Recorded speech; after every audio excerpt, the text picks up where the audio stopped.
The ScoreSpace Jam. 4 days to make a game that has a high score system. And the theme was teleportation.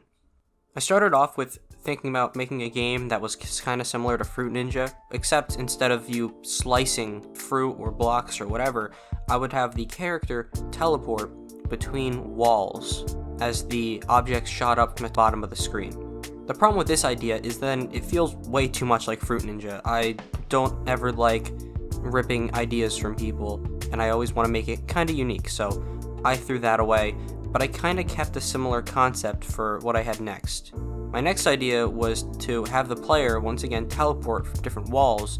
Now the walls are moving from the top of the screen down, and you have to move between the walls without letting the walls take you to the bottom of the screen. Now this was a good idea, except for one problem. It was way too easy.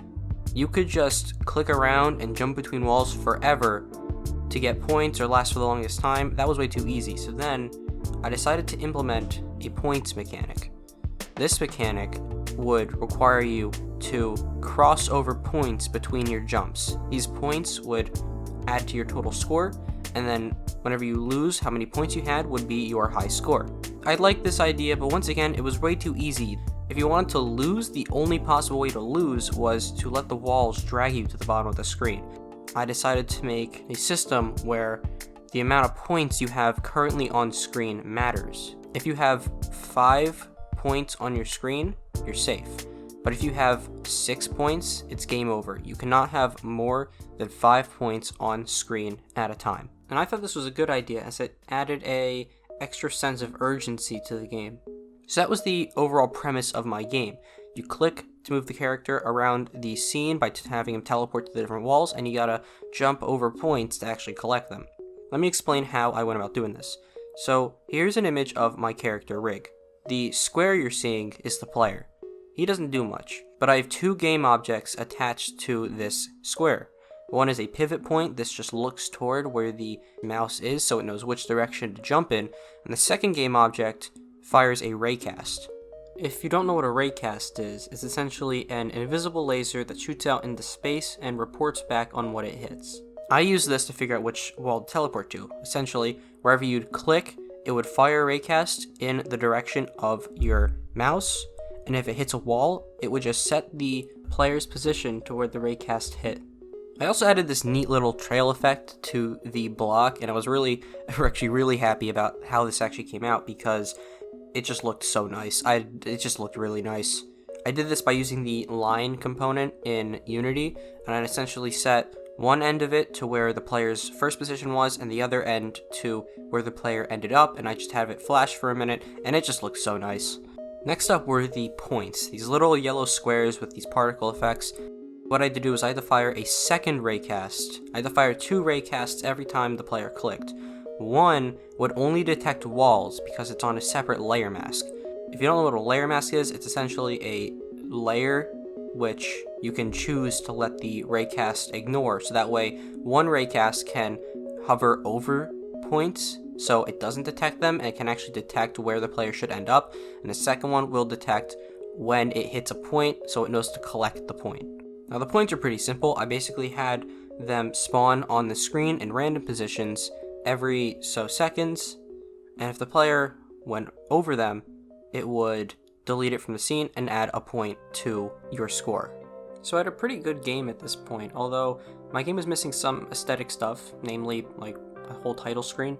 So that's what I worked on. I added a blue screen with the title of my game on it, as well as the high score underneath the title.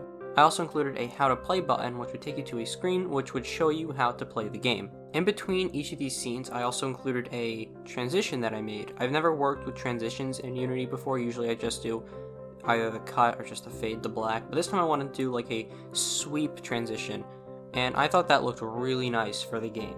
I was really pleased with how that came out, and it looks so clean.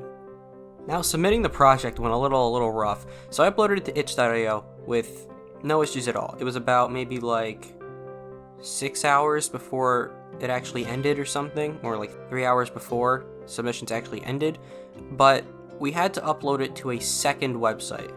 This website is gamejam.com, and it was kind of down when I was trying to upload my game.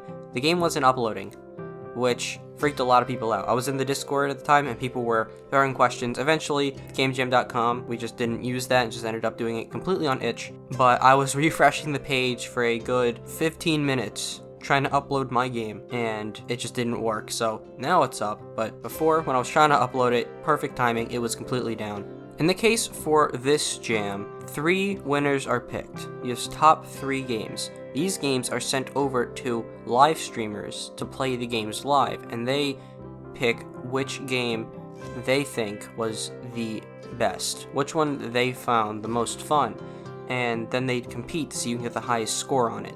So my game is not in the top 3. I did not make it. Some other games did, and those games are really great. Now, Mine did not make it, but congratulations to the other guys who actually made it, because those games were really good. One thing I found in common among the most rated games, not even the highly rated games, but the ones that were rated the most, is that they're all HTML based. I have never worked with HTML before or exported in HTML, but that would probably be something pretty useful for a game jam, because my game had a total of 9 ratings. 9 people chose to rate my game. But if you go to the most rated game, that game has like 32 ratings. The difference is, their game was HTML. It was easy for someone to click open a link and play their game. Mine would actually require a download, which I found probably pushes people away from the game. If it requires a secondary step to actually play the game, a lot of people might be turned away from it, because downloads scare some people, because if you're downloading a game, especially one that not too many people have downloaded, then it kind of looks sketchy. Some of these games even required a setup. You had to click it and install it on the kernel level, which is just not very appealing from a downloader standpoint, because you don't want to have to set up a game that you're only going to play for 5 minutes to test it out and see how it feels, and then delete it right away. So thanks for watching this devlog on the ScoreSpace Jam. I had a lot of fun participating in this. If you want to check out my game and the jam, links are in the description. So thanks so much for watching, and I will see you later.